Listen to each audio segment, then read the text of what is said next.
Warning. The following program contains strong language and subject matter which may be offensive to some viewers and/or inappropriate for children. The content within this program is intended for mature audiences only.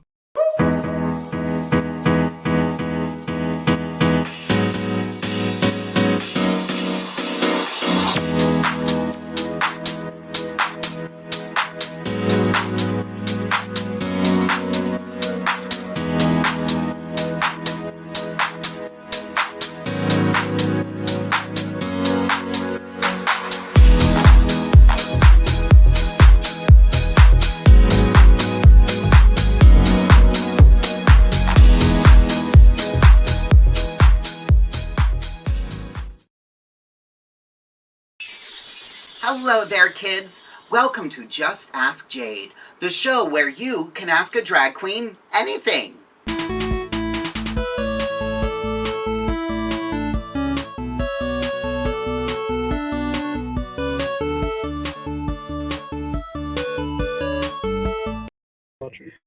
I miss that intro. I do too. Hello, everybody, and welcome to Inside the Drag Closet, the interactive vodcast where we talk about all things drag and some things that aren't. Who knows? We are really just here to have a good time, and I am sick, so you're getting this lady tonight. Sure are. So yeah, this week we were kind of looking back at my old YouTube channel, Just Ask Jade, which, Kendra-Lise is the first person to pop on. That's awesome. Hi, Kendra-Lise. Hey, sweetheart. We'll get to see you this Friday. And Jess is watching already. One of my favorite funny couples. We are funny. We are. That's definitely a word to describe us. Stop looking down there. So I'm sharing the podcast like everyone else should be doing. Yes, share the show. This week, while we were advertising, I posted you could go to www.jadedevere.com /just-ask-jade and anonymously submit questions. So we are going to see if we got any. I checked a little while ago and nobody sent any in.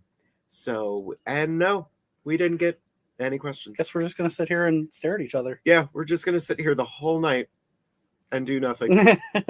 This is it. This is the show. This is the live entertainment you've all come here for. You've come to hi, yes, it's a pleasure. Be there Friday and show you my talent and share with all of you. Yes. I can't wait. If you have never seen Kendra-Lise perform before, you are missing out. Luckily, you can catch her at Divas Down Under this Friday at the Harrisburg Comedy Zone. We are doing our Queens of the Night drag show, ironically on Cinco de Mayo, with Sapphire D. Dior, Alizé Diamond, Poison, Majesty, Jade DeVere, Amethyst Diamond, and Kendra-Lise DeQuest. So if you have not gotten your tickets yet, hurry up because ticket sales are going pretty well so far. And VIP sold out already. VIP sold out today. Yep. It's VIP always sells out. Yeah. So it's a thing. If you ever have a chance to go to the show, you want to get VIP. Really, it's just upgraded seating, but because of the way the room is structured, it gets you a better vantage point more so than anything. It's so funny. We used to advertise that VIP seating would be high top tables at the back of the room, and then we stopped advertising it that way because we realized the back row is probably the worst seats in the house. So we moved that to the back row of the low seats. You'd have to see the venue. Come and check out the venue for more. I'm here. I'm in a weird space. That's okay. It's been a weird couple of days for both of us. So yep. Ellen is watching this evening as well. Hello there. So if anybody has any questions, feel free to send them on in. And yeah, while we are hanging out and asking questions, I'm going to get some work done because I have shows tomorrow and Friday, and I have a wig to fix up. And yeah. Hi, Daniel. How are you? First question, are you hopped up on cold meds? I am not. I am. You are. I'm allergic to so many random things that, yeah, I'm allergic to all of the good meds. So I started getting a tickle in my throat a little bit earlier today. I've actually been out of town for about the last week and a half, but came home, noticed a little tickle in my throat. I think I'm fine now, but I always like to pop a little medicine just in case, just kind of pre-game it and hopefully steer anything away. So I think we've done that because I feel much better now already. So Yep. The next question, who are these people on my screen? Can I get a refund? Just kidding. Hi, Jade and Derek. Hey, Josh, how are you? If we don't get a refund, neither do you. Accurate. You get what you pay for, and that's why this is free. Exactly. So while I'm sitting here trying to get stuff ready, I am going to trim the lace off of a wig. I'm going to be wearing this wig tomorrow at Dragon Distillery. This is shameless. This whole thing is shameless. Do it. Nope, wrong one. The Star Wars May the 4th Be With You Drag Queen Tribute at Dragon Distillery in Frederick, Maryland. It is myself, Chastity Vane, and Haley Hemorrhoid. So I love that venue just because they treat us really well. And I have so much moonshine from there downstairs. And it's delightful. It's a really cool, nerdy venue. It's kind of set up on the inside like a castle. It's very... nerdy is the perfect word. Yeah. Like, it's a nerd fest in there. Board games, good food, good brews, good booze. Yep. Matthew and Aurora, congratulations to the two of you. They are getting married this Saturday. I was going to be there. Unfortunately, my life kind of got turned upside down, which we might talk about later. We might not. We'll see. But yeah, you two just have such an amazing wedding this weekend. I'm so happy for both of you.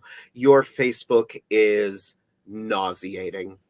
It's disgusting. I thought we were gross, and then I watched your Facebook and I'm like, oh, they're so in love. Ugh. We kind of still are that gross. We are so gross. We can't really talk too much crap. I don't like us. No.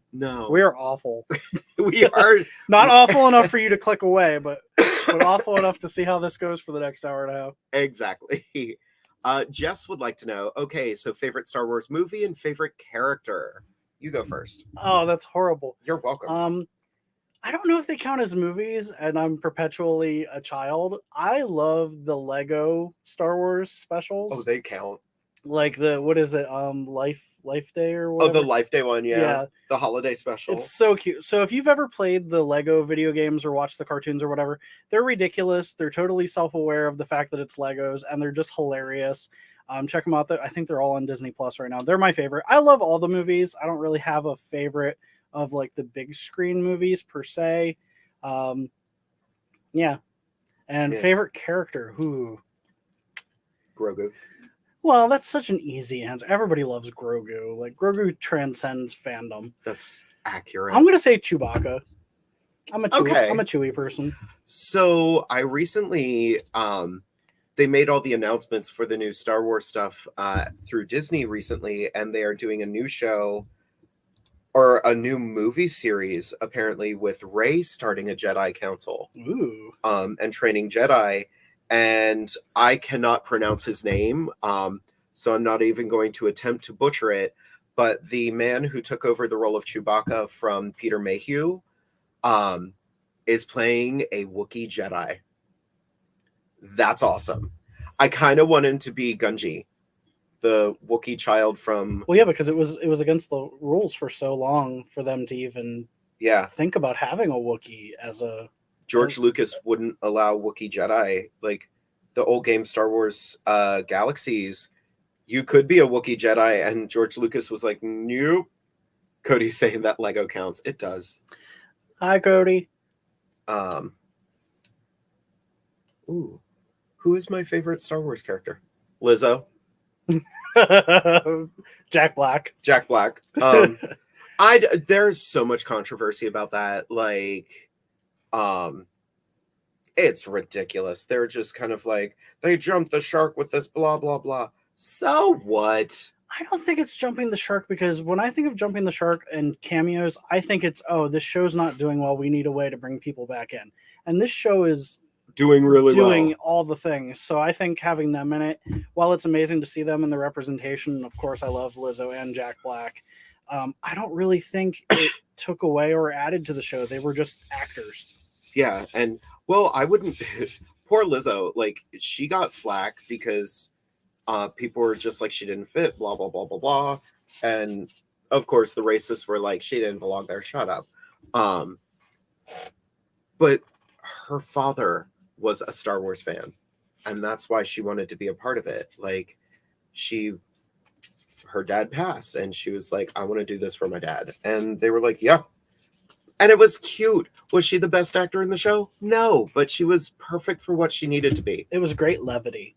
Yeah. Which that show has been kind of lacking. Yeah, it's a very heavy show. So they needed that, like, what are we going to do? Let's bring in Lizzo. Who's a good counter to her? Jack Black. And let's not forget Christopher Walken was in, or not Christopher Walken, Christopher Lloyd was in that episode too. Doc Brown from Back to the... By the way, if you haven't watched Spoiler it yet, alert. what's wrong with you? That was quick. I'm also a fan of Mon Mothma. If you're at the shows this weekend, you'll see her. I'm going to put her back on the shelf. She knows what she Are did. there any other questions? Let's see.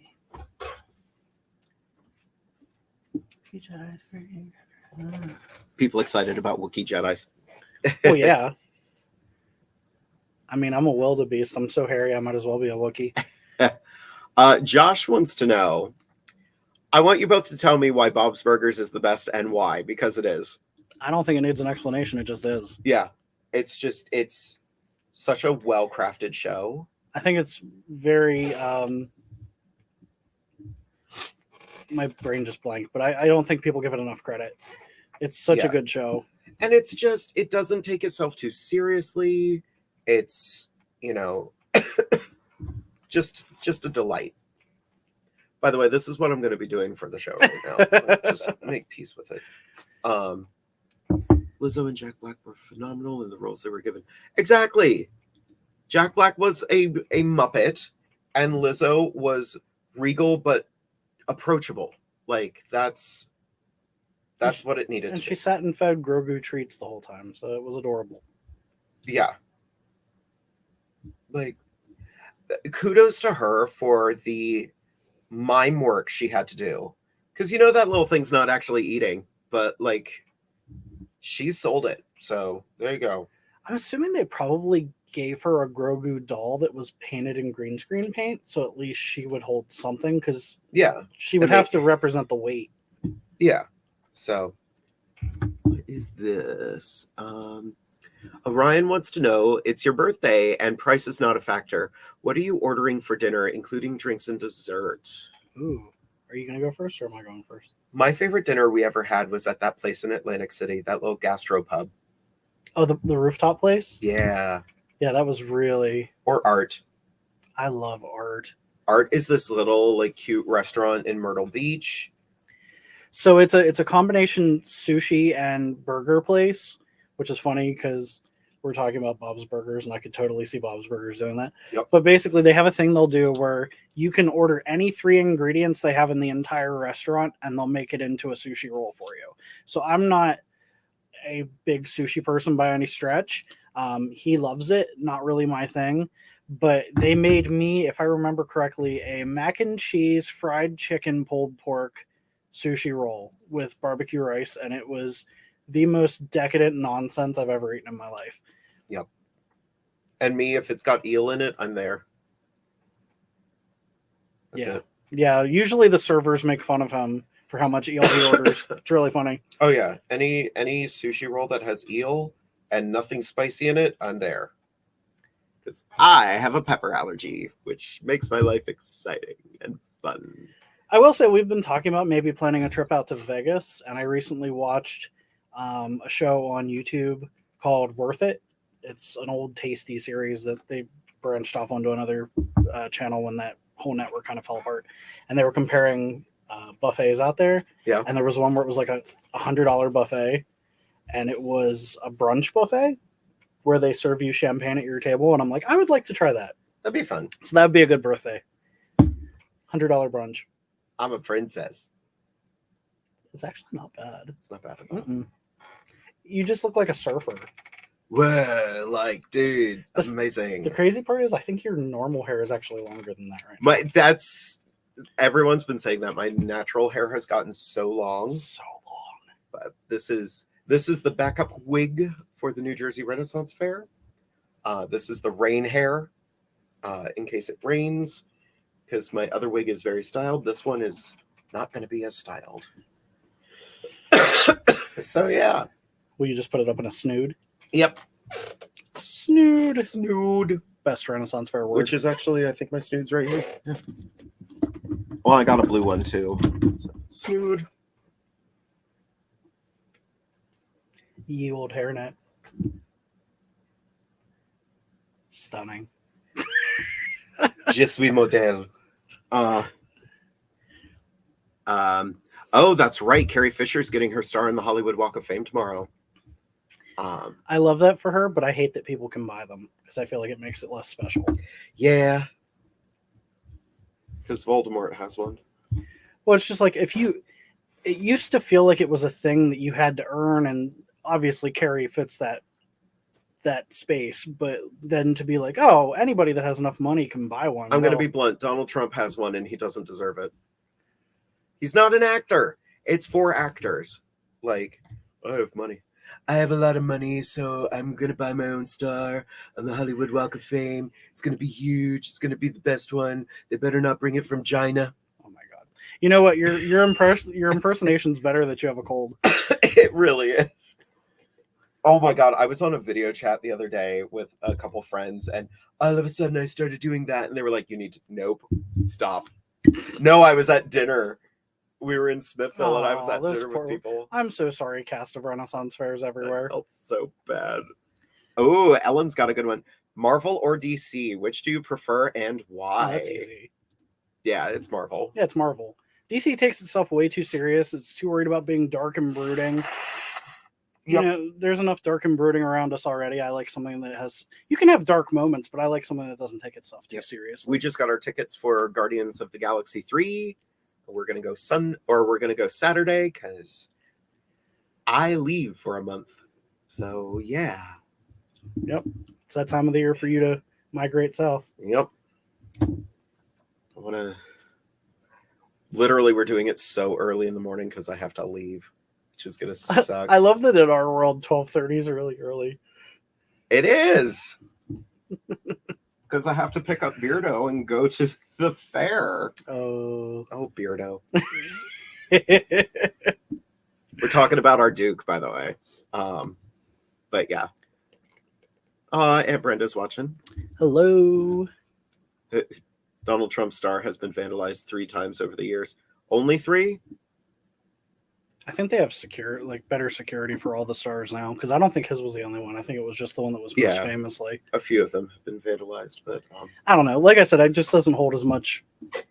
If you can buy your way onto it, it doesn't make as much sense. Exactly. And there are so many things like that now. It's just kind of like, I won an award. I'm going to buy one. Why? Then your award means nothing. Yeah. Keep the questions coming, everyone. While we're sitting here, I wanted to send a huge shout out to our Patreons for sticking by us. That would be Jake, Jess, Lori, Orion, Corey, Brian, Jeremy, Estee, Josh, Chanel, Daniel, Robin, Vicky, and Emily. Thank you all for sticking by us. In a couple weeks, Amethyst and I have decided to take a break for the summer. Our next episode, I will actually be filming from New Jersey. It will be one of our Patreons is actually a guest on that episode. The lovely and talented Estee Lauderdale will be on the show with the Duchess of Northumberland, Lady Elizabeth Percy. Poor Amethyst has to put up with us again because the Lady Viola shall be on that night. And then at the end of the month, for our 3rd anniversary of the show, wow, which is crazy, it's just going to be me and Amethyst. And then we're going to take a break for a few months and come back. And we've already been starting to talk about plans for our next season of the show. We're doing seasons now, apparently. That's the thing. The 2023-24 season. Well, and I've been trying to throw ideas out there too. So we'll see. We'll see what happens with that in the new season as well. Exactly. Anybody else have questions? I mean, we're not even a half an hour in. Like, start throwing the questions out there. Marvel or DC? Which do you prefer? Who's your favorite Marvel character? Oh.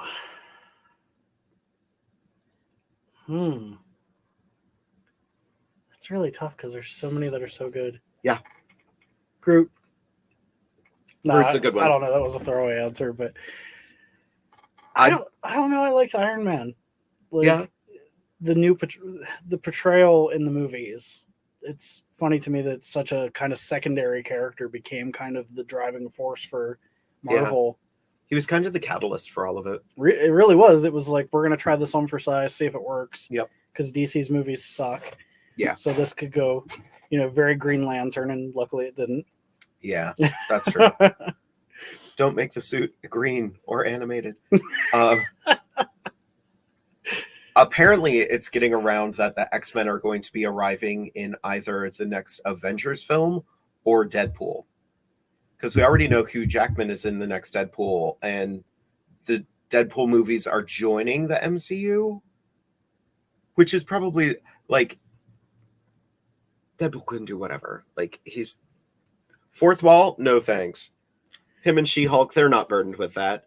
But yeah, like,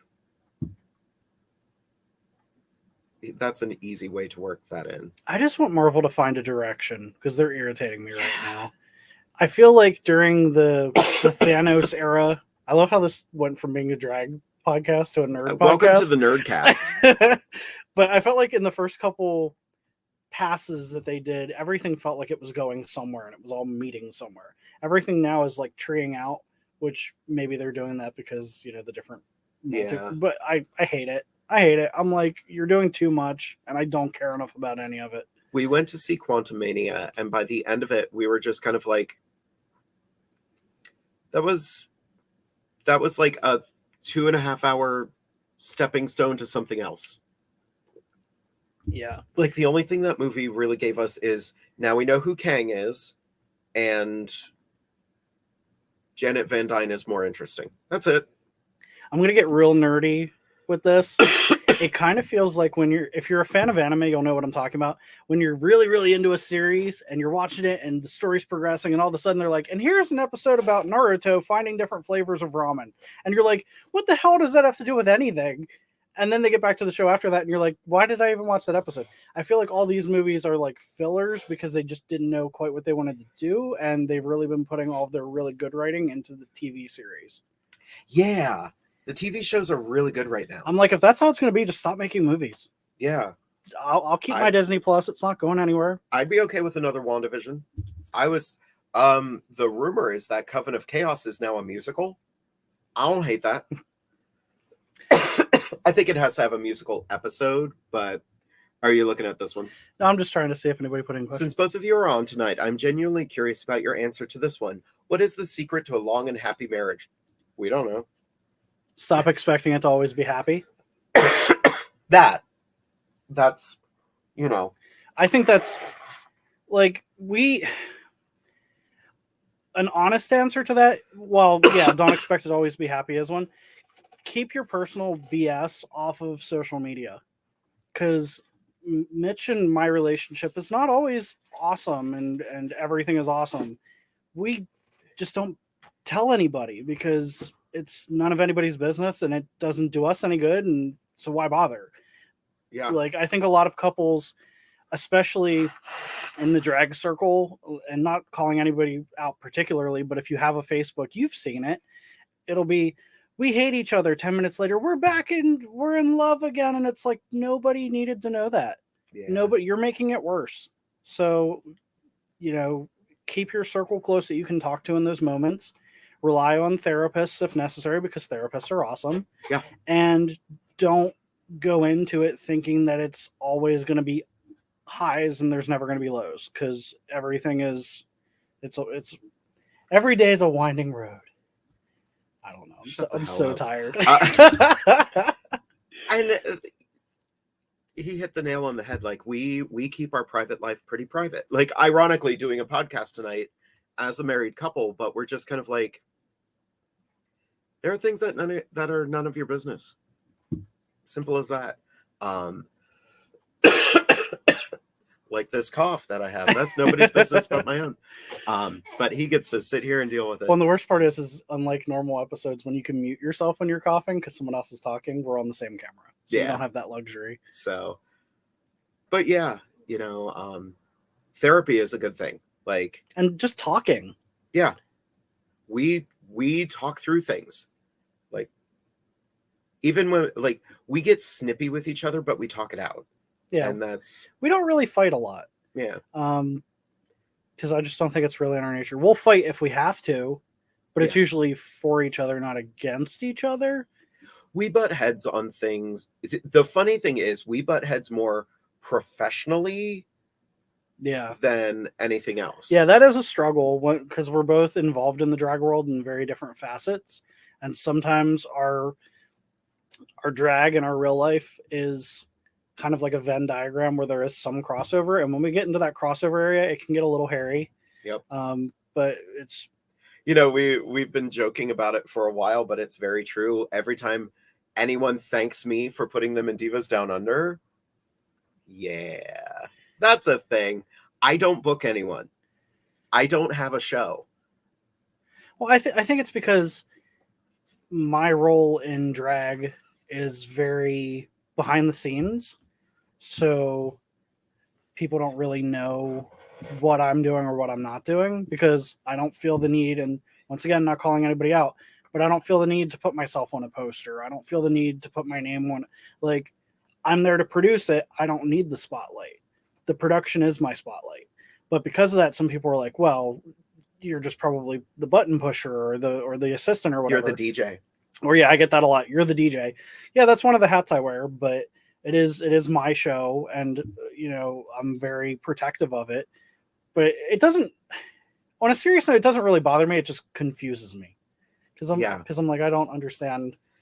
Well, and to go further into that, like, most people don't see the work he puts in. Like, he prints out our poster. He designs our posters, prints them out, goes to the venue, hangs them up everywhere. We get for Divas Down Under, that show starts at 10:30. He is usually there around, 5:45, starting to set up. Yeah. And then we don't leave until like 3 a.m. So you're there almost 12 hours. Yeah, because my role as a show producer, and really the role of any show producer, is I set up, I do all the advertising. The club helps a little, but mostly you're an independent agent. I get there, I have to build the dressing room because, the room is there, but I have to set up tables and stations and places and make sure that everyone has electricity. And then I have to go set up the stage because I'm also the DJ and the sound tech. So I have to build all that. I have to tear it down afterwards. I book the shows. I write the lineups. I collect the music. There's a lot of work that goes into it. Yep. Oh, thank you, Jess. And it's hard to talk about it without sounding like I'm like patting myself on the back. But I know. So I lost my hat and I don't know where it is, and I feel so naked right now. I hate not having a hat on. That's why I keep fussing with my hair. He literally, we were starting and he's like, what do I do? Well, so we're sitting under an LED fluorescent light right on us. It's hateful. And I'm like, I know this hair is running away as fast as it can, but it looks like somebody just started a horror movie on my forehead. Thank you, Alize, with your 15-minute numbers. We love you too. That girl just joined our cast, and her first number was 11 minutes. Her second number was 10 minutes. She realized that was dumb. Yeah, it's a learning curve with the Comedy Zone because it's such a large venue, and on a typical good night, it's very full, and a normal song is 3 to 4 minutes, and that's not enough time to even walk around the room once. So we try to find a sweet spot of somewhere between 7 to 10 minutes, depending on the song. And sometimes people are like, I just want to do a quick number and get it over with so I can get ready for the big punchy number. And that's fine. But sometimes people are like, oh, it needs to be a long number. I'm going to give you the entire catalog of Beyonce or whatever. Tsunami. Back when we were doing the brunch, Tsunami came into the show. Her first number was over 10 minutes. There was not a song that Tina Turner performed that wasn't in that mix. It ended up being great because somebody slept in that day and missed the show. but like I'm not naming names. Amethyst knows who she is, but so shady. She's not here to defend herself tonight. Although I do want to celebrate my sister for a hot minute, because not this past weekend, but the weekend before, I was down in Rehoboth for gigs. We kept on joking about the fact that her and I were both booked in Rehoboth and not a single show together. So that was kind of cool. But it was, the drag community was so supportive of itself down there. Like, I went to a gig Friday night, and Miss Tara Ashley Austin came to support the show, which was amazing. She actually just reached out to me for another show, but sadly I'm not available for it. But yeah, like, then Tamia reached out to me. I was offered a show with Magnolia Applebottom, and I wanted a day off. And then Tamia reached out to me. She had a couple cancellations in a show, and she was like, girl, help, Saturday night, I have a gig. I was going to go and support that show, and she asked me to do the show. And then something happened, and then the show canceled. It was a thing. The next day, I had a brunch in the morning with a bunch of performers I had met but never worked with, aside from Diamond Doll and Chastity Vane. And we had so much fun. And those girls were just a blast. That was at Freddy's. And then in the evening, I'm getting ready at Shrimpy's to do that show. And Candy Pop walks in, and because her partner was in the show, and like Amethyst came out, Magnolia Applebottom came out. Like, there were other drag performers who just came to support us that night. And it was great. And I got to perform a mix that Amethyst made in front of Amethyst. And she was like, you're a mess. I was like, oh, honey, you are drunk. So she was. Alanya Chess says, this is the OnlyFans content I signed up for. Accurate. That's the after podcast. Exactly. That's the Patreon content. Patreons were not going to do that. It's not going to happen. Oh. So I saved a bunch of questions that we've gotten. Jess wants to know, how long has it been since Derek was in drag? Ooh. What was the last time? State Street. Was it that? Because there was that time in Lancaster when I competed. Which came, because that was the time. The last time you were in drag was for the bingo that used to happen down here.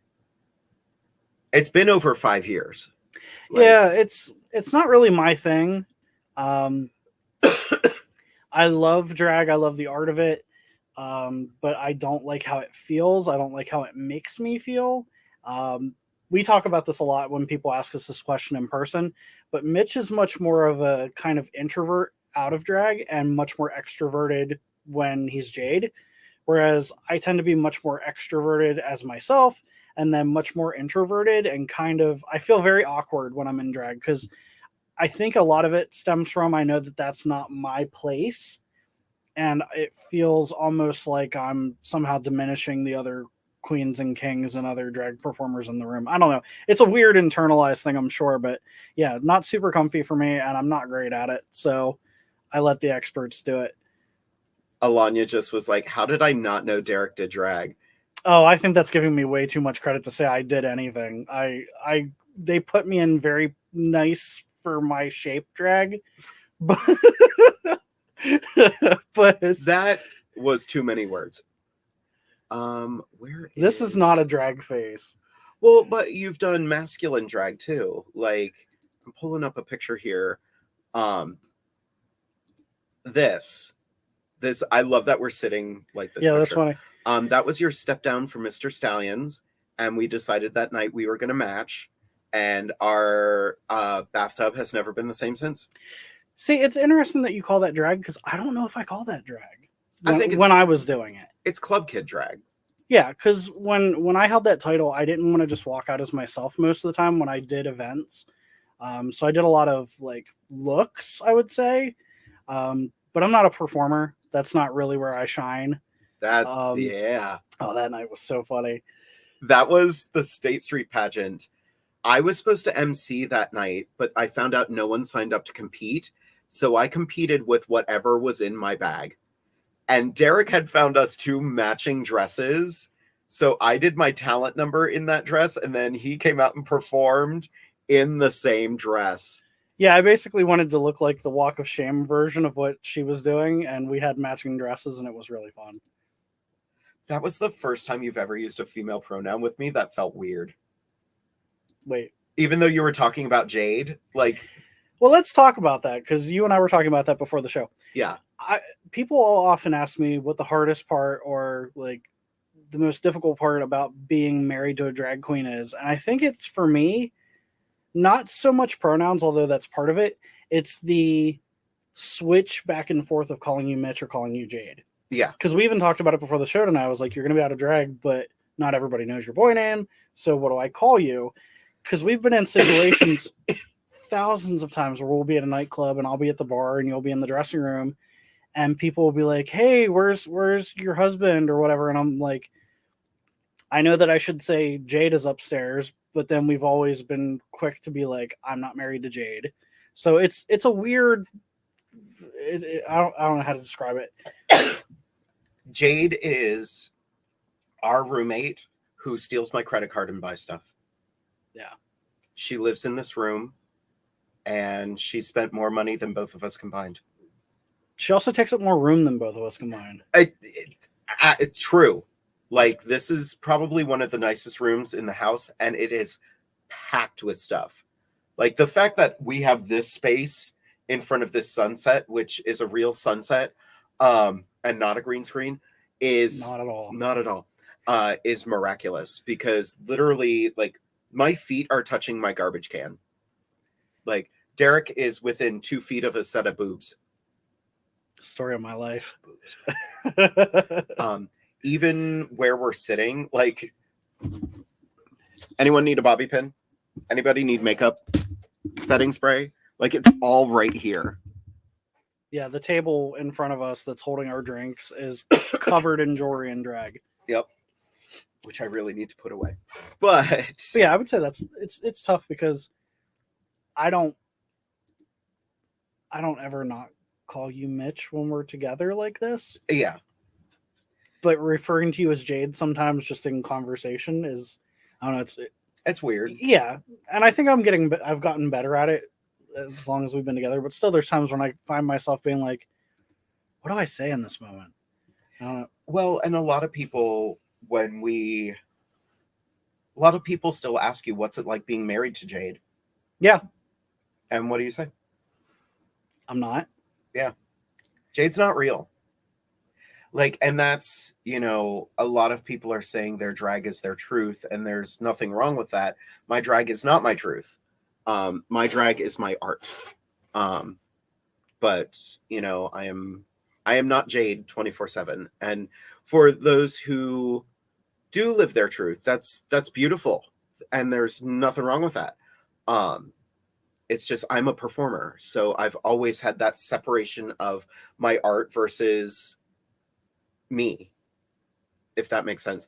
Ben de la Creme used to say it as she is a character queen. And I very much am like that. Like, Jade is a character I perform. And she's changed over the years. She's evolved. She's gotten rid of some stuff she realized she shouldn't have been wearing. But, that's growth. That's evolution. That's, I don't think there's any drag performer who's been doing this for more than 4 years that, if they are being honest with themselves, hasn't cringed at some things they've done or performed or worn. Yeah. And I think the real important part, and it's easy to say this, I guess, as a cis white male, but I think the point is just to not keep making those same mistakes. Identify it, move on, just don't do it again. Yeah. Yep. That's it right there.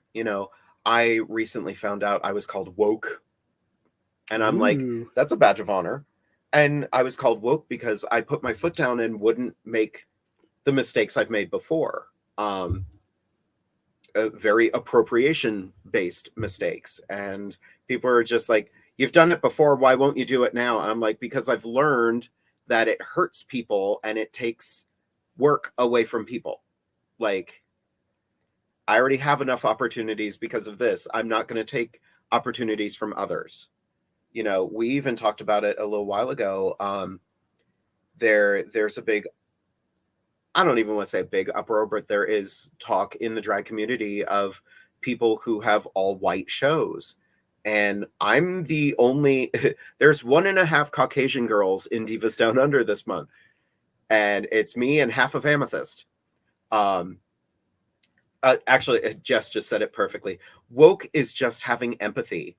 When you know better, then you do better. That's it. Put that on a t-shirt, because that is it. You know, I've made mistakes and I've grown from them. And I'm like, hey, not only am I not going to make that mistake, but I'm going to call out that mistake when others make it. So if that makes me woke, so be it. Thank you for that badge of honor. I'm kind of ready for us to find a new word, honestly, for woke, because I feel like so many people use woke so broadly and usually just to justify their own opinions that I feel like it's lost its meaning. It's lost its true intention. Yeah. And I feel like it's time to move on and find something else. People are trying to use it as an insult when it's really not. We do have more questions from Scarlet Overkill. Wait, you're married? Yep. Yeah. 8 years now. You won't ever see this on Jade, by the way. I got that question a while ago. Like, I don't wear my wedding ring when I'm Jade because I don't want to lose it. This is probably the most important thing I own. So I don't think I've ever told you that. I know. I mean, you are a big fan of video games, so.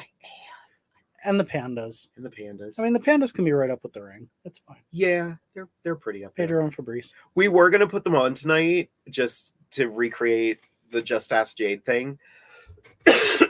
But this setup did not allow for that. Oh, yeah, this is twite. This is going to be a good one. Let's see. Ow. Todd and George, loving the sweatshirt, Jade. Thank you so much. You know, if you like this sweatshirt, you can go right to www.jadedevere.com/merch, where we have sweatshirts. We've got sticker packs. Nope, that's the sticker pack. We've got t-shirts. We got beach towels, which I forgot to upload that picture. But I mean, you have the real one downstairs. I do, and it's underneath the laundry. Oh. So, yeah, because I washed it today. But yeah, if you like the Inside the Drag Closet t-shirts and hoodies and whatnot, you can find them at jadedevere.com.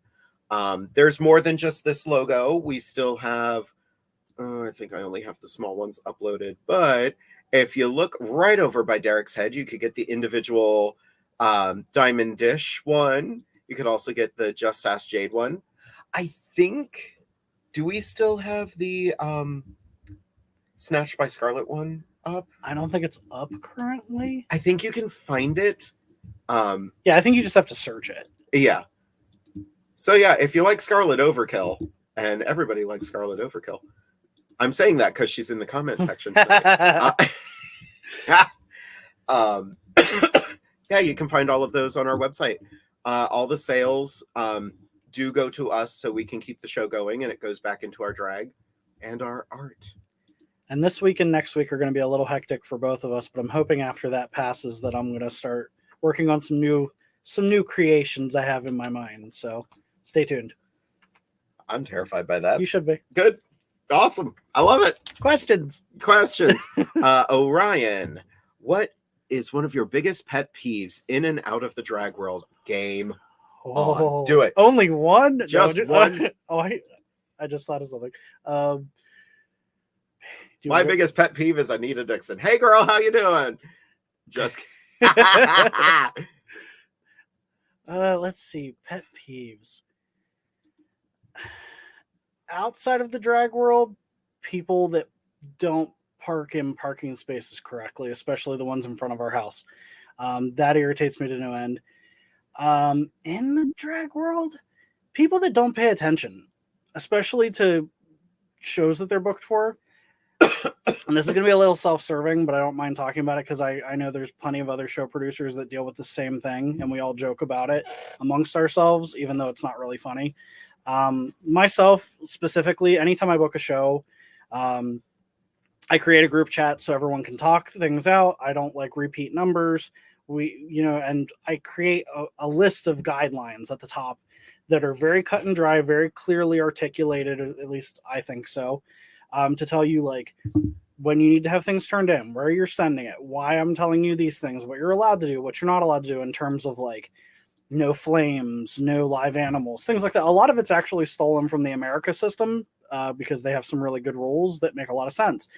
But even things like how many numbers you're performing, how long your songs should be. And I can't tell you how often 2-3 days before a show, a week before a show, someone will message in the group and be like, hey, where do I send my music? Hey, am I allowed to use confetti cannons? Like, and I'm like, read the thing at the top. Like, read it. Like, it's not just, yeah, I copied and pasted it from the last one, but it's not for me to read. I already know what it says. I love watching him get fired up about that. It drives me crazy because I'm like, these are easy things. Like, and I even bold some of it, and people just don't pay attention. And I get it. Group chats are annoying and they're long, but they're there for a reason. And if they're annoying and long, it's mostly because your castmates and yourself or myself are loading it up with gifts, but that's not my problem.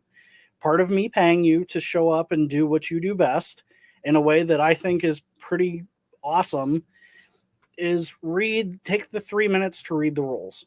Yep. Like, that is a huge pet peeve of mine. I hate having to repeat myself because I'm usually so stressed out the week of a show. I don't want to be babysitting. Between the two of us before a show, we are very stressed and very short fused. Especially with each other. Yes. But we don't take it out on each other because we know how we both are. We try not to take it out on each other. And then we apologize a billion times, even if nothing happened. Which makes it worse. Yeah. So yeah, we get it. I know how I am before a show. Even if everything's going amazingly and nothing's going wrong, in the back of my brain, I'm like, it feels like nothing's going wrong because you haven't found the thing that went wrong yet. Yeah. And like, until it's almost like when you're having a party at your house and the second somebody rings that doorbell, you can't clean the house anymore. And it's almost like a sigh of relief because you're like, well, it is what it is. The second I hit play on that first show song, boom, complete different energy. But up until that moment, I apologize in advance. I'm a mess. I'm that person who after the show, I get quiet because I've used all my energy on the stage. And everyone's like, are you okay? I'm like, I'm fine. I'm exhausted now. And that's going to go to one of my pet peeves. If you're in a show, don't bring your friends to the dressing room. Just don't. I've had it happen a couple times. Every once in a while, if it's someone like, if it's a small dressing room, not as bad. And like the person knows everyone, not as bad. But if you're bringing a whole bunch of random people back to the dressing room while we're trying to change, like I was at a venue once and I was literally in just my pads. And a whole bunch of people came in and I'm like, hi, I don't know any of these people. My money's sitting out and I'm half naked. Can everyone leave? And they were just kind of like, we're just here to smoke and have a good time. I'm like, I don't care. I'm changing. I did one gig.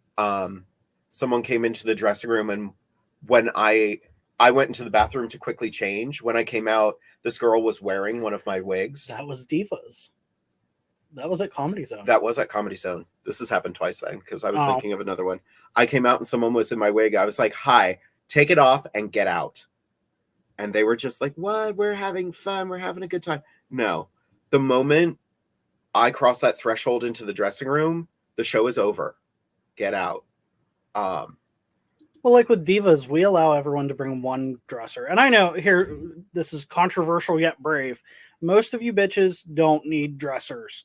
Just putting it out there. The only reason I really allow it is because I was always the plus one. So how can I tell people they can't have their +1? Which is fine. But if you're another thing that I don't even think people think of when they're doing that, if you bring a gaggle of friends into the room and something goes missing and everybody knew everybody in that room except your gaggle of friends, guess who they're going to blame first? Because I guarantee you 9 chances out of 10, 2 people that work with each other 3-4 times a week are not going to steal from each other. And if they do, they've got bigger problems. So you're opening yourself up to huge liability, and it can keep you from getting bookings. Yep. It's not hard to ruin a reputation in drag, especially right now when the market is so oversaturated. So just don't do it. Yep. And along with that, like if you are booked for a certain thing, do the criteria of that thing. Specifically Pride events. All of our Pride events in this area are family friendly. That is not your time to make a political statement. You can make your political statement, just don't this is going to sound a little self-serving, and it is. Don't make it harder for me to get work because you made a bold statement. I am trying to work. I am trying to keep myself active. This is my job. And I keep losing gigs because I'm constantly hearing drag queens are strippers. This is vulgar. It's disgusting. I do vulgar numbers as well. But if it's an all ages event, I don't. I've actually steered away. Like, I have a couple in my back pocket that are like, okay, there's some swearing in this one. But if I don't know the venue, I'm not going to do those numbers. I'm going to get to know the venue first. I hate saying that. I really do. But, it's a touchy time in the drag world. And, we are under a microscope that we should not be under because, drag is not a crime. I'll say it all day. Drag is not a crime. But we can't be giving them excuses to make it a crime. There are already laws in place for indecency. Please don't try to tread that fine line of indecency, because then you're making my life harder. And, that's just work the rest of us can't get. I feel bad for all the queens, all the drag performers in Tennessee, all of these places that are doing drag bans right now, which are nothing more than ways to discriminate against trans people, because the people passing these laws don't know the difference between drag and trans. They don't care either. Another big thing going on in the world right now is these states, I think it was Oklahoma, passed a bathroom law that you must go into the bathroom responding to your birth gender, the gender on your birth certificate. So now trans men are going into women's bathrooms and getting arrested for it because women are feeling threatened by a man in their bathroom. This is not an accident. This was done on purpose. It's just a way to arrest trans people. So I know I'm on a bit of a soapbox right now, but please think about the rest of our community right now. I'm not saying completely change your drag. Not what I'm saying at all. Just make sure you're making smart choices right now. And that goes for me as well. I was thinking about, like, I did a brunch last week and I really wanted to do an inappropriate number, but I didn't see an age restriction on the show. So I'm like, let's just make sure there are no kids at this gig. Because there was no mention of an age limit on the show.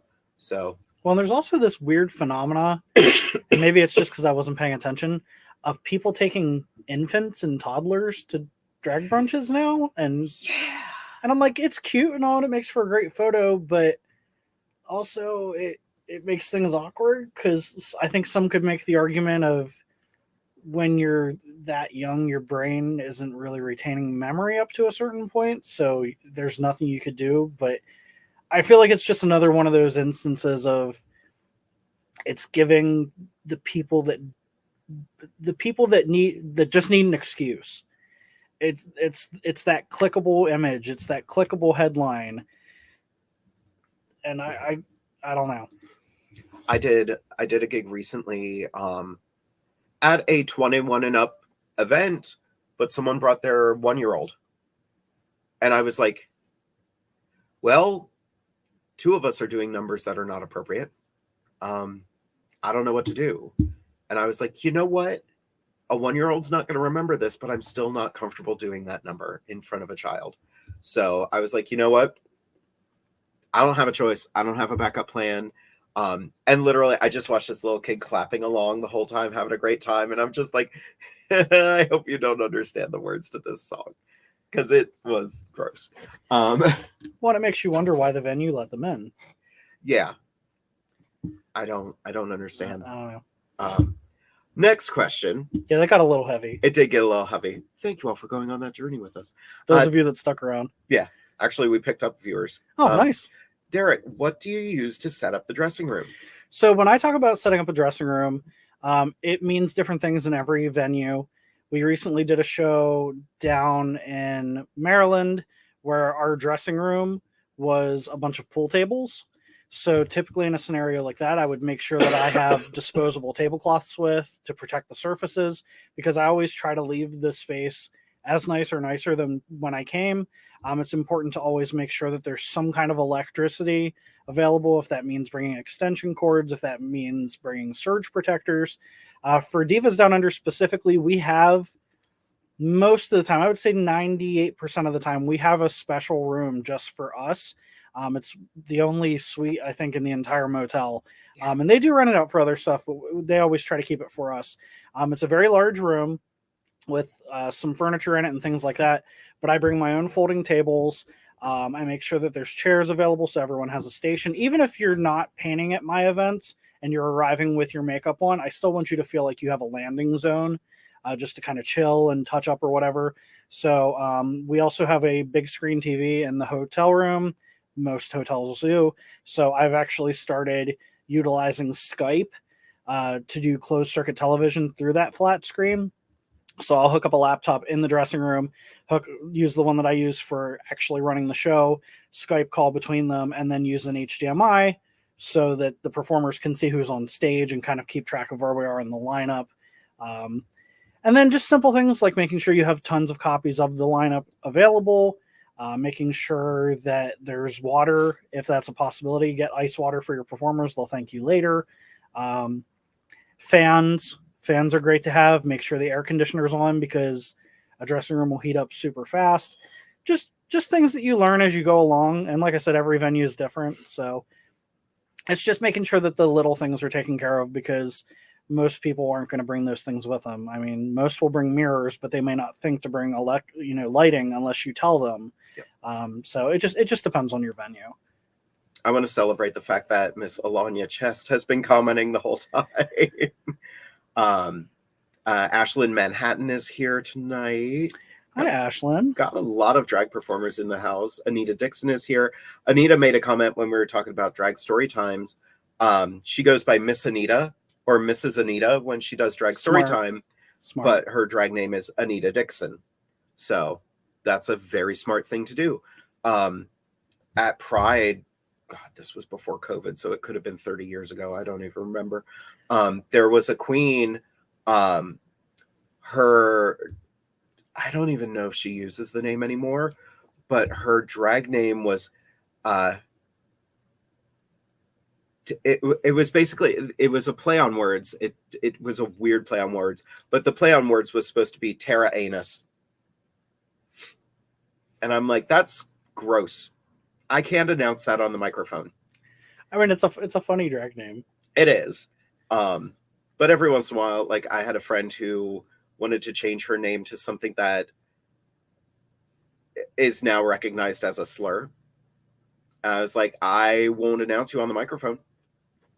It's a slur. And we talked about it for a while, and she didn't understand because it was based on a musical rather than, I think it's a lesser known slur. It is a lesser known slur, but it's still important. It's a slur. Yeah. So I was like, we talked her out of it, and she changed her drag name, and now she's in California working for Disney. So good for her.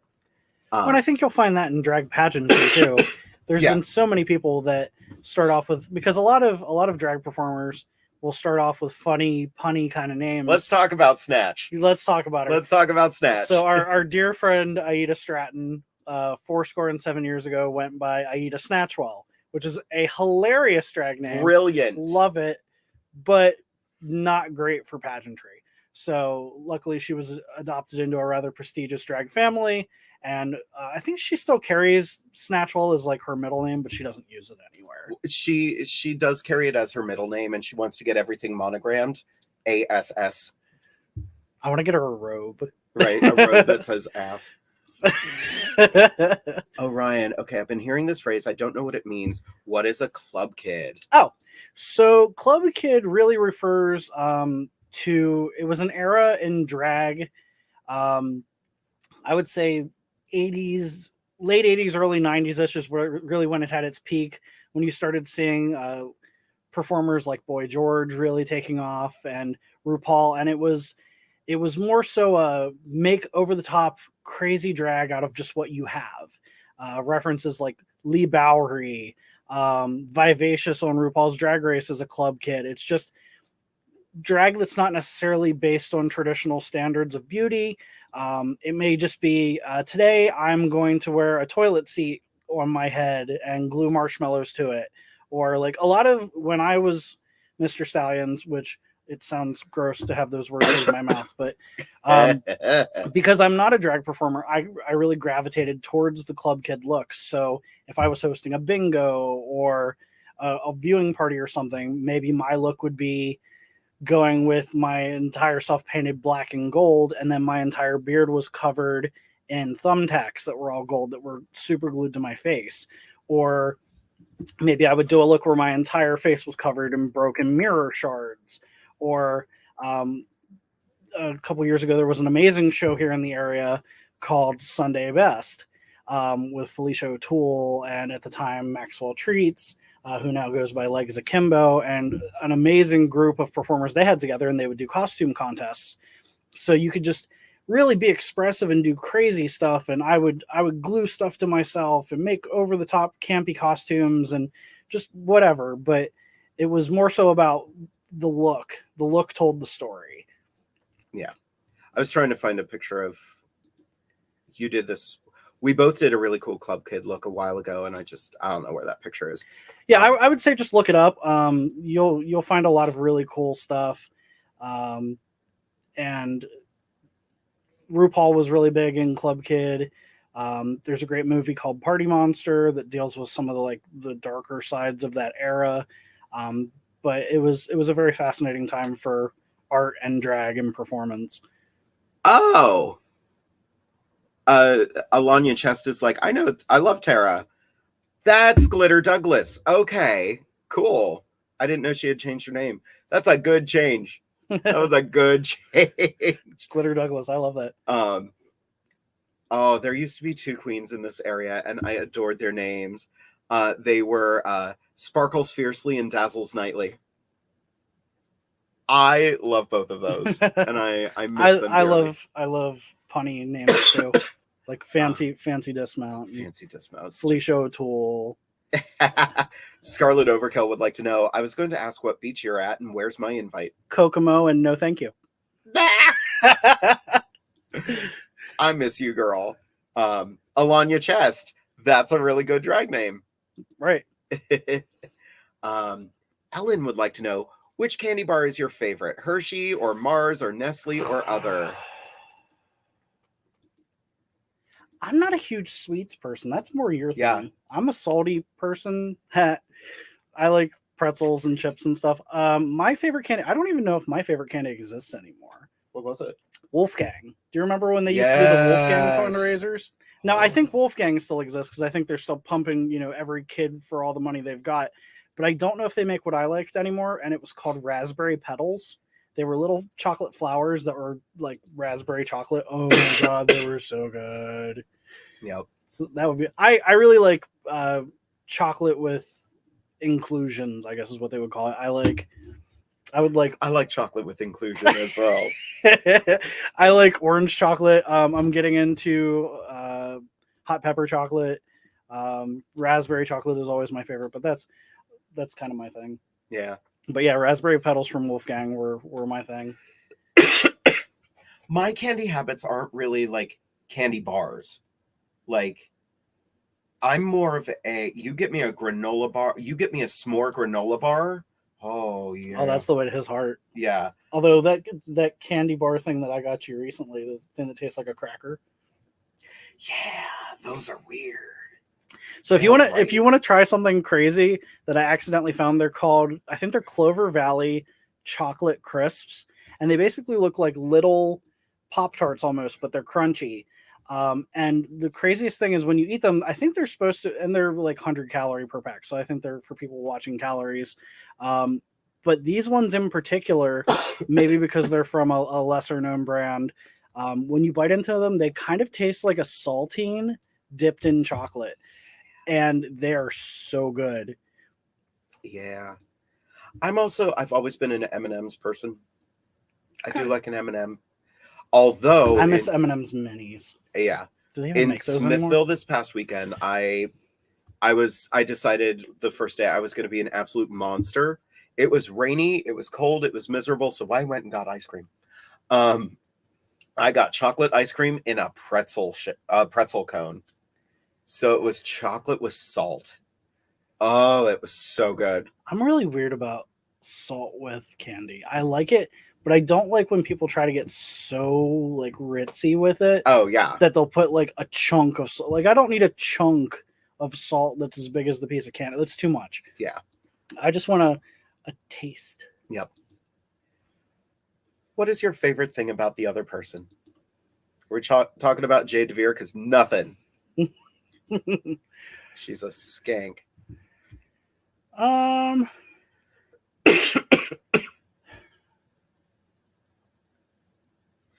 My favorite thing is that you go away for a month every year. That's lovely. I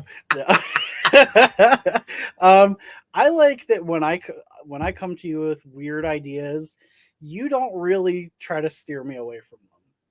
You're kind of like, you know what? Let's just see where this goes. You have fun with that. It's very that. Yeah, you don't ever try to stop me. You're gonna make over a Volkswagen. I love that for you. I love that car. We're maintaining separate bank accounts. You go right ahead. I would say your drag is way more expensive than my car, but your drag does produce money. So yeah. But no, you never really try to talk me out of things unless you have a really, really good reason to. You're pretty, and I try to be like that for you too. Mm-hmm. You know, because I know, yes, we're a unit and we're together and blah blah blah, but we're also separate people. Yeah, and I think it took us a little while in the beginning to figure that out. Because I think we were so wrapped up in being together that we kind of lost ourselves a little bit. And going back to like one of the hardest parts about a happy marriage, finding out that you're still separate people. Yeah, that's really smart. It's tough. That's one of the toughest parts I think we've ever had in our marriage is like trying to realize that yes, we do have many things that we cross over on and very, because you have to. It's a person you're going to be with hopefully for the rest of your life. But when you lose the things that make you, you're also taking the parts of yourself away that person you're with gravitated towards. So you're kind of screwing both of you. Yeah. I joke around about it, but one of the first year we were together, I was getting ready to leave for Jersey. And he was like, well, I can't afford to leave work for a month. And I was like, you're not coming. Nobody asked you to. And now we've realized like that's a really healthy thing for our relationship. Do I hate being away from him for a month? Absolutely, I do.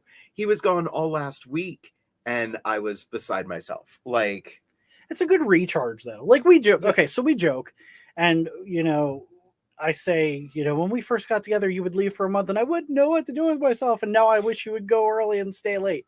But on a serious note, I think a lot of people that I talk to, I don't know how it is for you, but like, especially like my family and stuff, when I talk, I always get well, how does that make you feel? And I'm like, great. I think more couples should do it.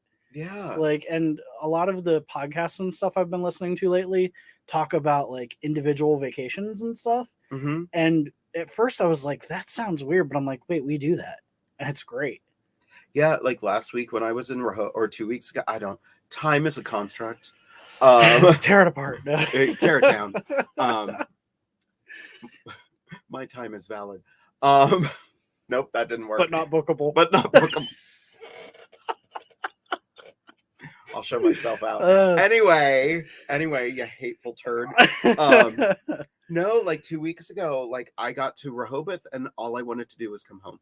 You literally said that 10 minutes after you checked in. You were like, I'm ready to come home. And I was like, you just got there. I did. And, we knew we would have a rough couple weeks where we wouldn't see each other a whole lot. Like, we've seen each other the last 2 days and hasn't really been great because I've been handling other stressful stuff. And I've been sick. And so, like, we've spent the last 2 days together, but we haven't, Well, and we knew this was going to be weird because you were gone for a couple of days for Rehoboth. Mm-hmm. You got back.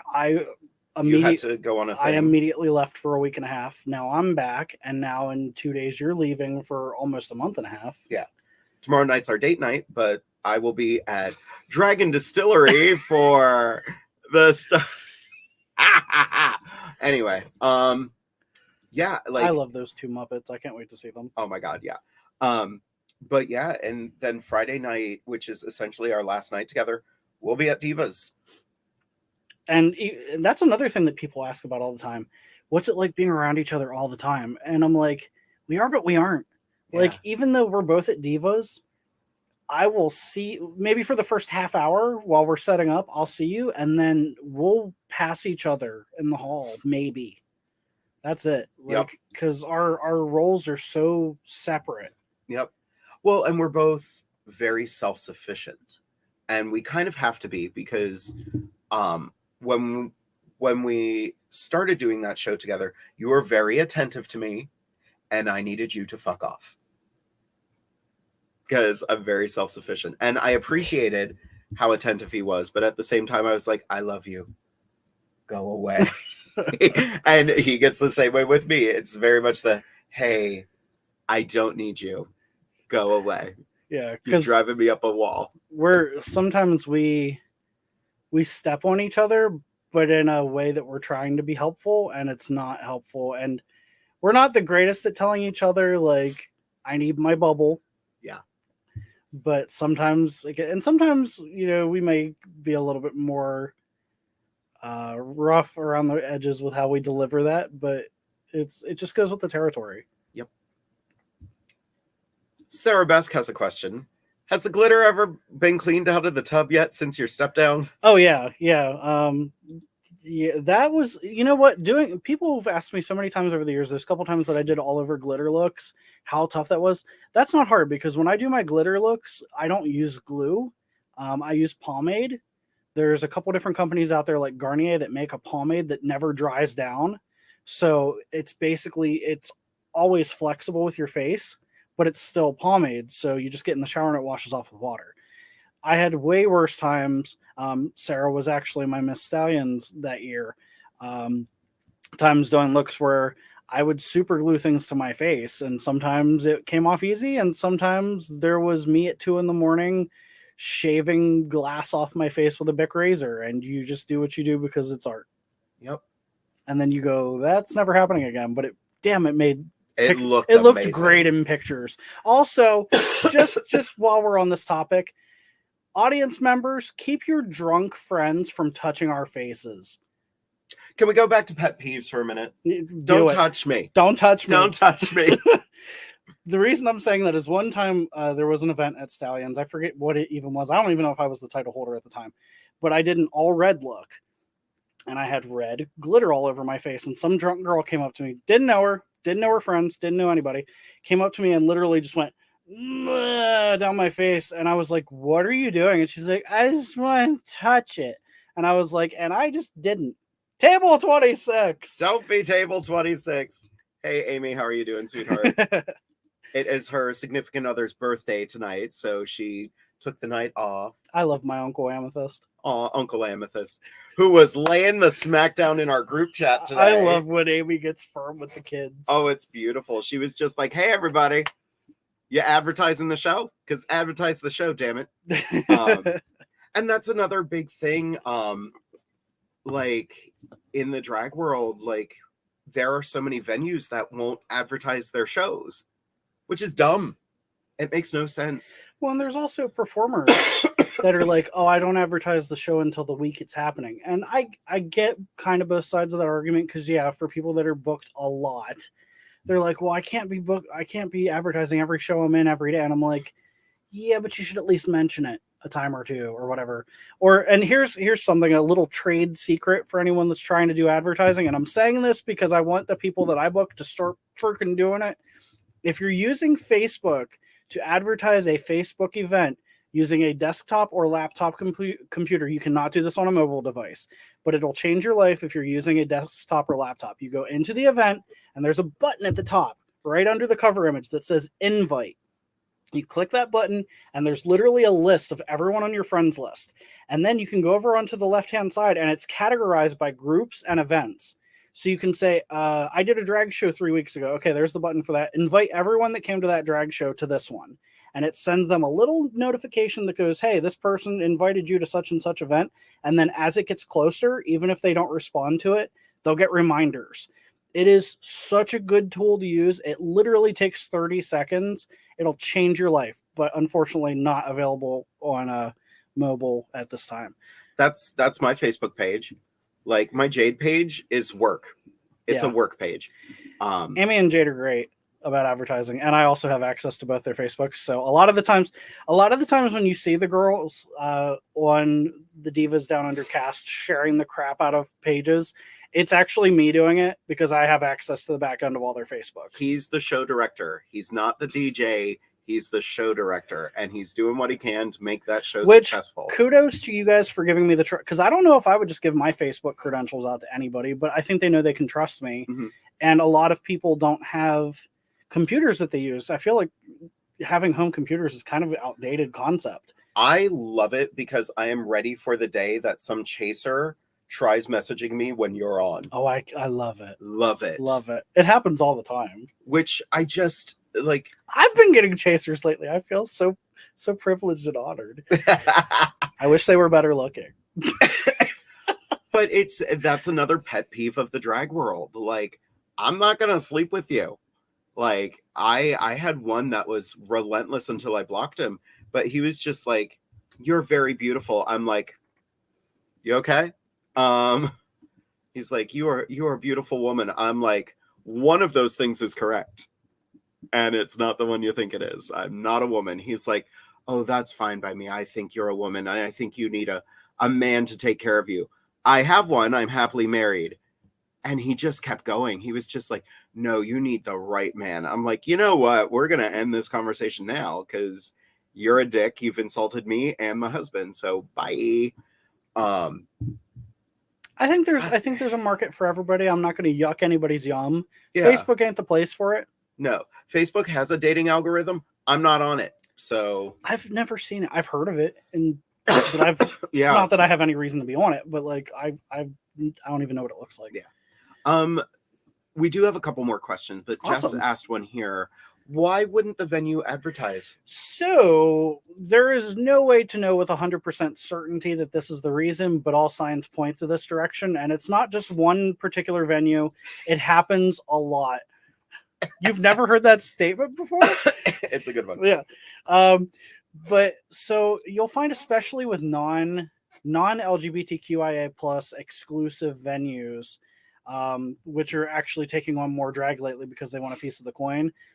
They'll get drag and they like taking the money that drag provides for them, but they're very scared, especially in the current political climate, of being boycotted if people know they have drag events there.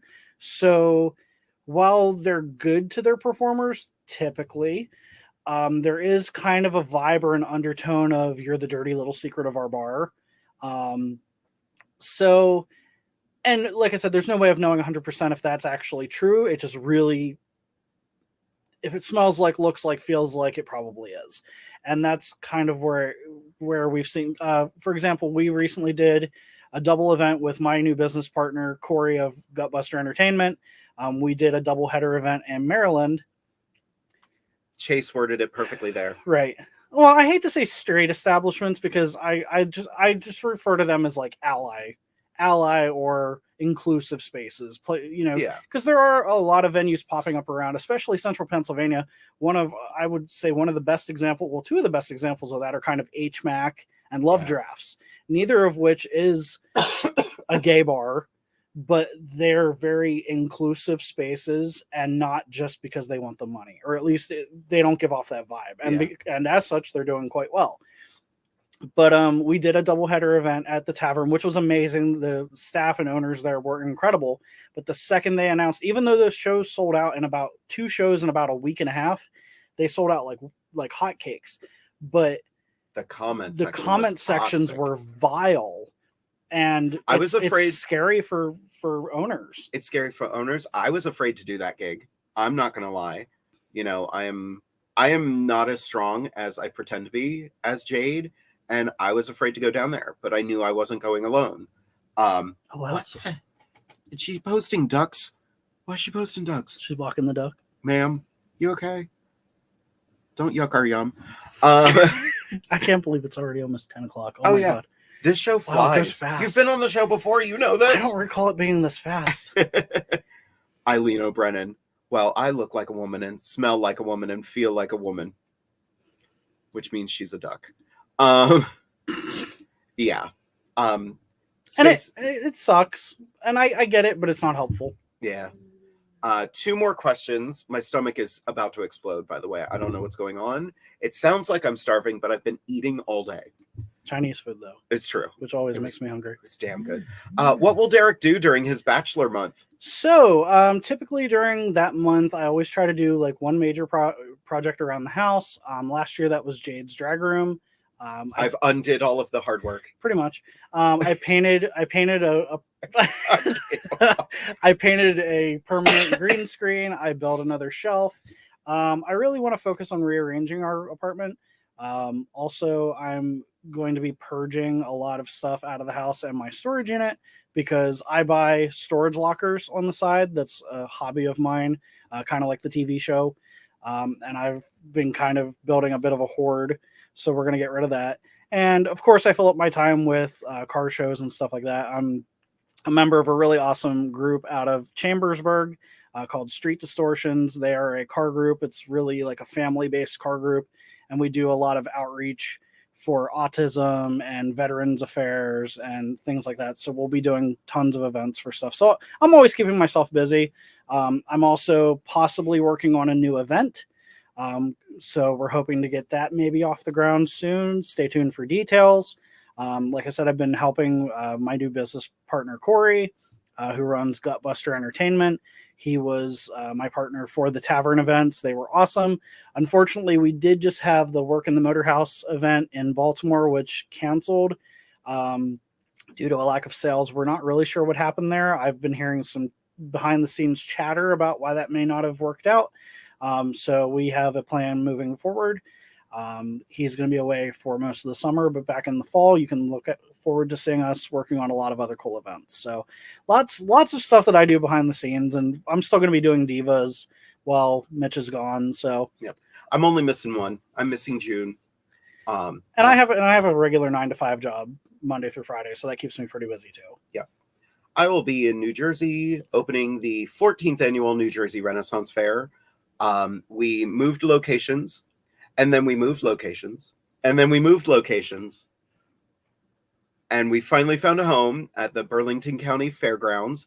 It has been a rough year for us. So if you would like to get tickets, we are open the last 2 weeks of May, the last 2 weekends of May, including Memorial Day, and then the second weekend of June. So we've had to move our schedule around. It was not an ideal situation, but we are doing the best we can with it. We are trying to remain positive. We are trying to remain optimistic because it's a cool fair. It's a really cool event. And yeah, you can get tickets. I'm going to post the link in the chat. And you can get your tickets there at njrenfair.com. Ironically, I found out something about StreamYard. If I wanted to advertise the fair, I could go right ahead and just do that. Yay. Just with the click of a button. But we have one more question. And well, before we get to the question, I will say, living in Pennsylvania, we do have a Pennsylvania Renaissance Fair here.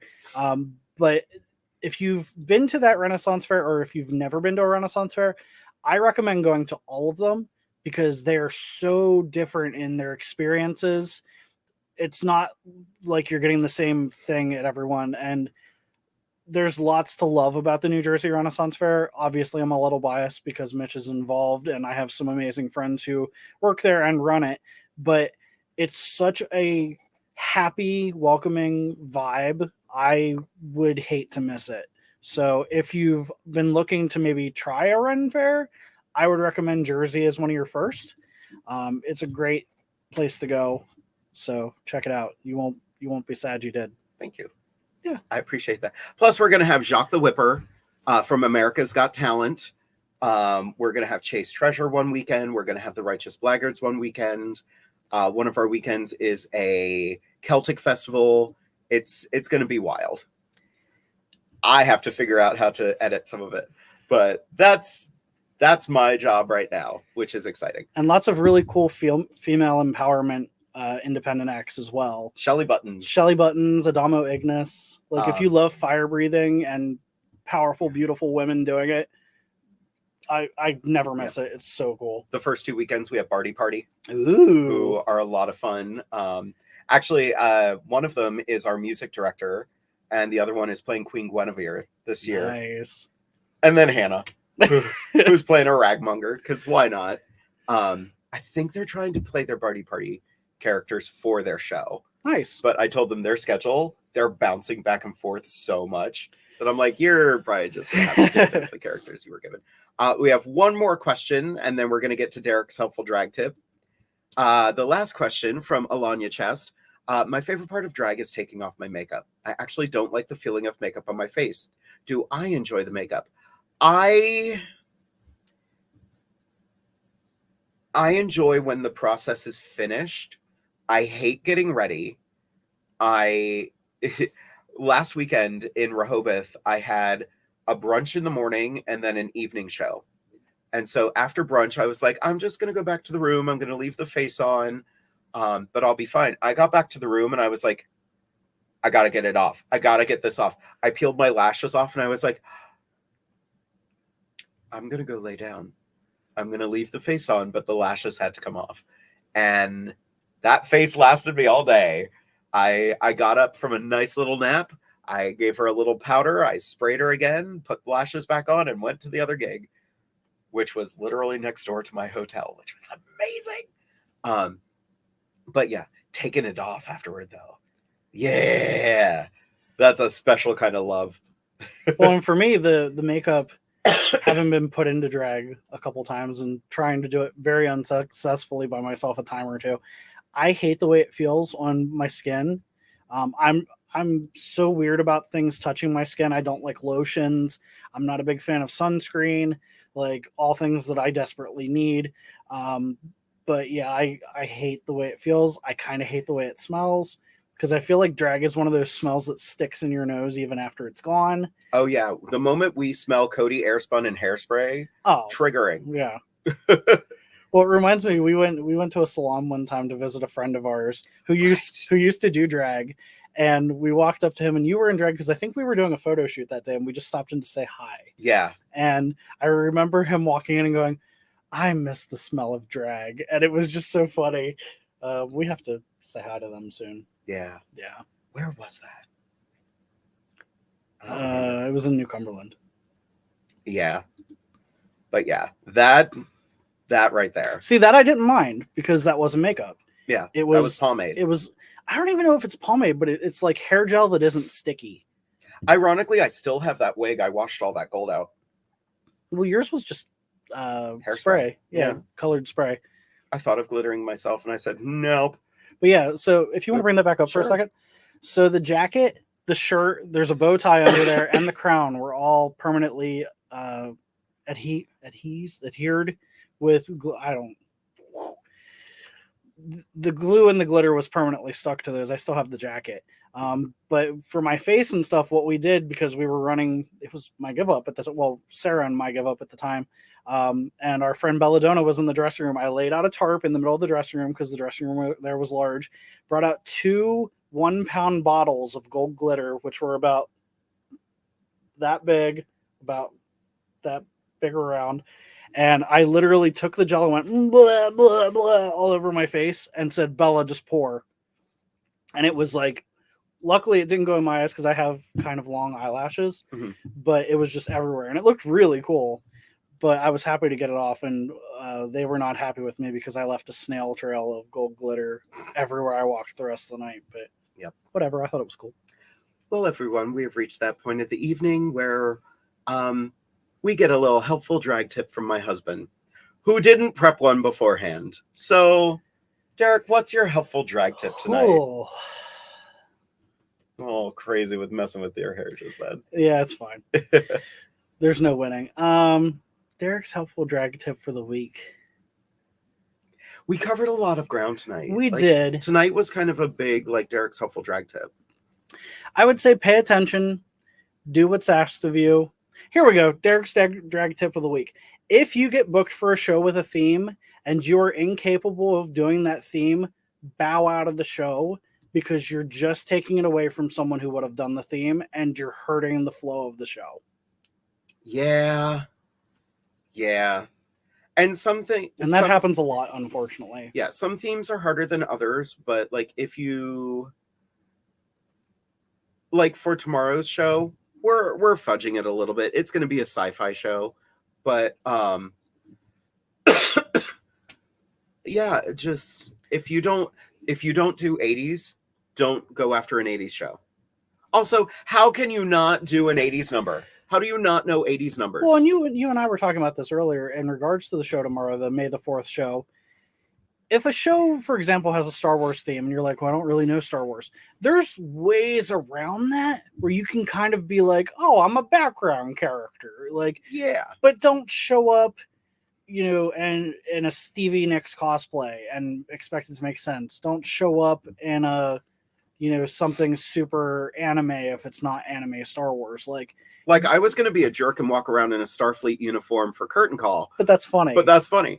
I'm not going to do that because I didn't wash the uniform. But or if because we've done color themes at Divas before, if the theme is gold and you don't own anything that's gold, ask someone or don't do the show. Yeah.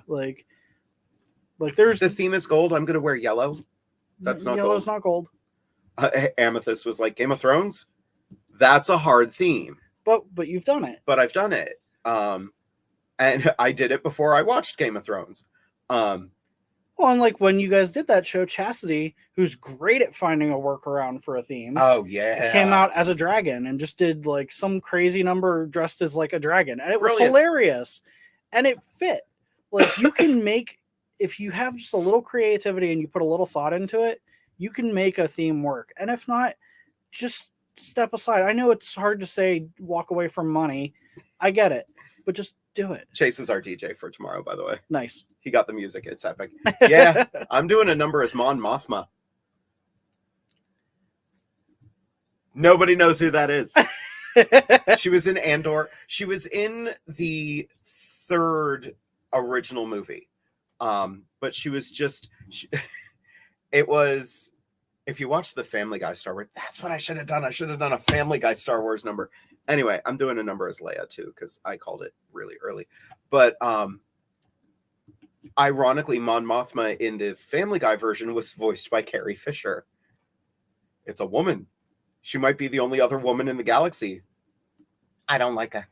I want to change my answer. I said Lego Star Wars is my favorite. Family Guy Star Wars. I mean, technically it came out as a DVD, so I guess it counts as a movie. That's probably my favorite. The scene where they're pulling the used couch out of the garbage compactor, I die every time. I appreciate everybody who pointed out who Mon Mothma was.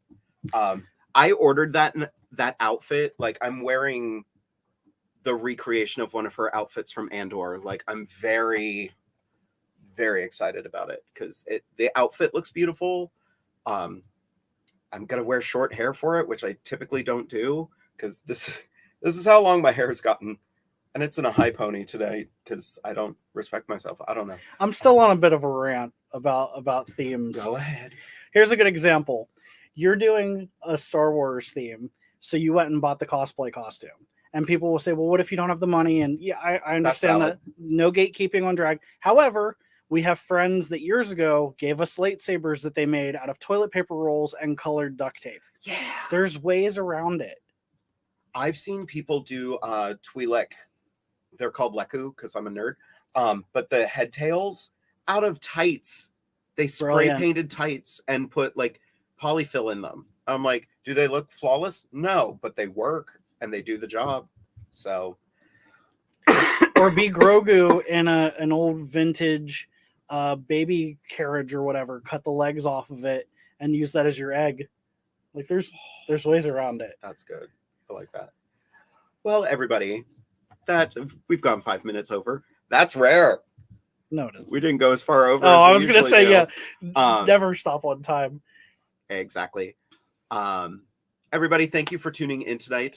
This was fun. Yeah. Where can we see you next? Where can you see me next? Well, I haven't told anybody yet, but I will be at a Star Wars show tomorrow at Dragon Distillery in Frederick, Maryland with I need a nap. Same. It's going to be a really cute show. I'm excited about it. And then on Friday, I will be at Divas Down Under.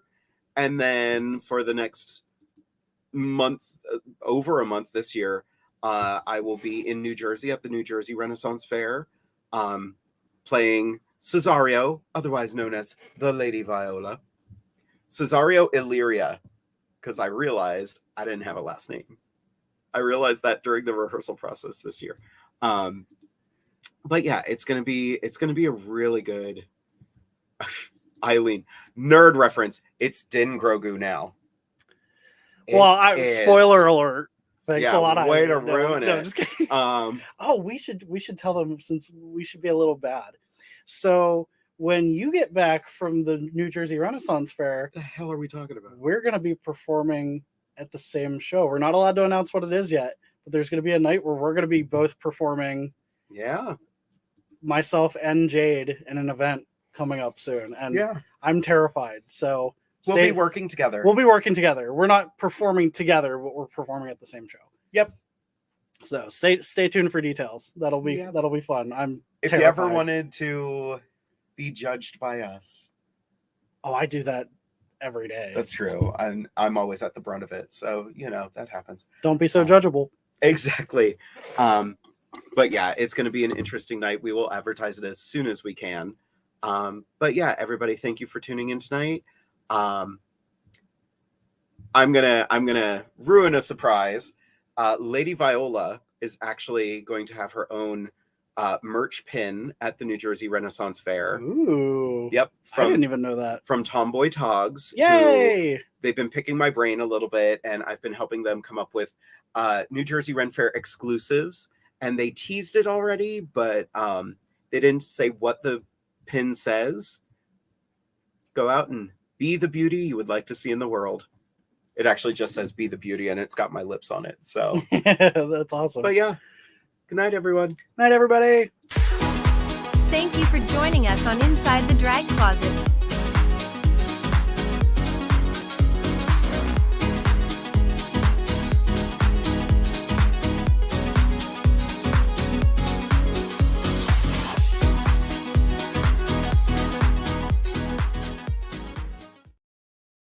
Go see the show.